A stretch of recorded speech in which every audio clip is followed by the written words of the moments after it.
Dans cette vidéo, on va parler de la base E.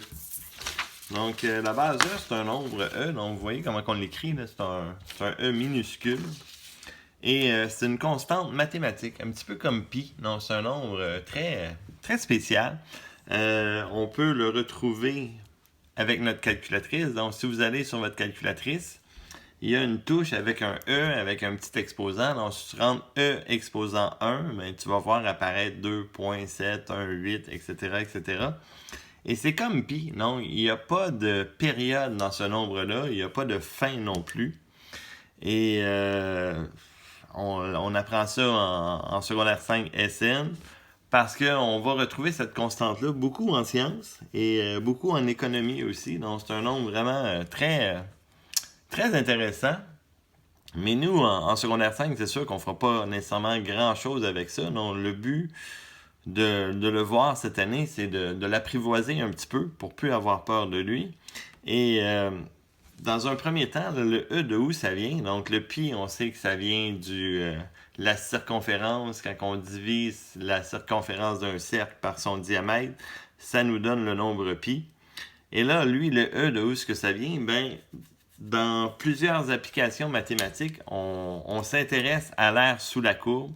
Peut-être en physique, vous en avez un petit peu parlé. Donc, l'air sous la courbe peut représenter des déplacements, etc., etc. En économie aussi, c'est des montants accumulés, etc. Donc, si je prends le graphique 1 sur x, et ça va faire cette partie-là ici, et que je calcule l'air sous la courbe à partir de 1 jusqu'à l'infini, ben, ça va me donner justement la constante E. Si je m'amuse avec des limites, donc les limites, vous allez voir ça l'an prochain. Si je fais une limite lorsque x tend vers l'infini de 1 plus 1 sur x exposant x, donc si je remplace le x par l'infini, ce nombre-là va nous aussi nous donner le 2.718. Donc si ça vous tente de vous amuser, là, vous pouvez prendre genre 1 plus 1 sur 100 exposant 100 et le calculer, vous allez voir, vous allez être quand même proche du 2.718, etc. Donc pour le fun, je vais le calculer. Donc exposant 100, ça me donne 2.70.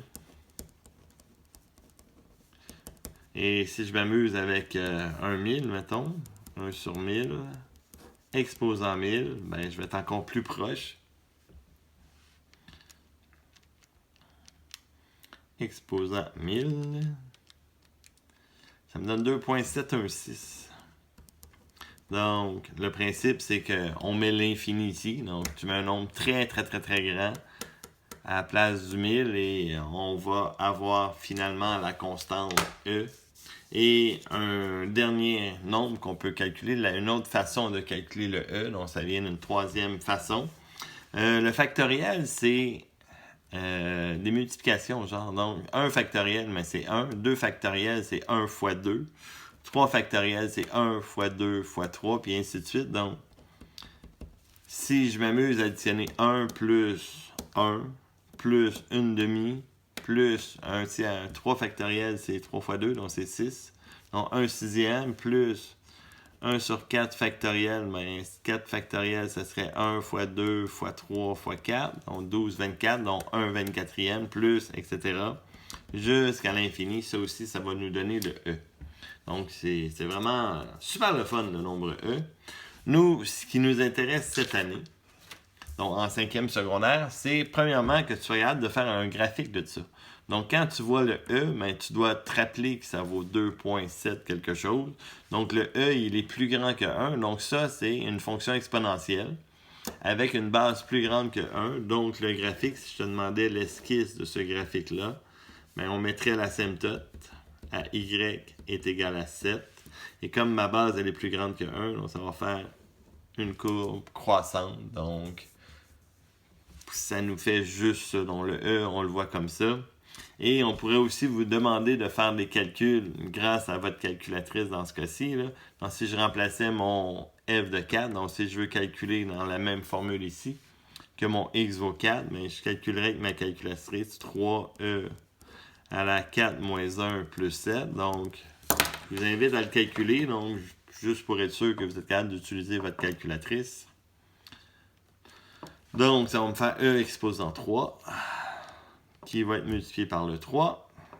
Et j'additionne 7 à ça, donc ça me donne 67. Donc, c'est environ 67,2566, donc mettons 26. Donc, je veux que tu sois capable de faire des calculs avec ça, que tu sois capable de faire des graphiques avec ça, et que surtout, tu n'aies pas peur du E. Donc, on va faire des choses avec le E, vous allez voir un petit peu plus loin, là, mais c'est pas stressant du tout, là, donc c'est tout simplement un nombre. Donc, j'espère que vous avez apprécié le nombre E.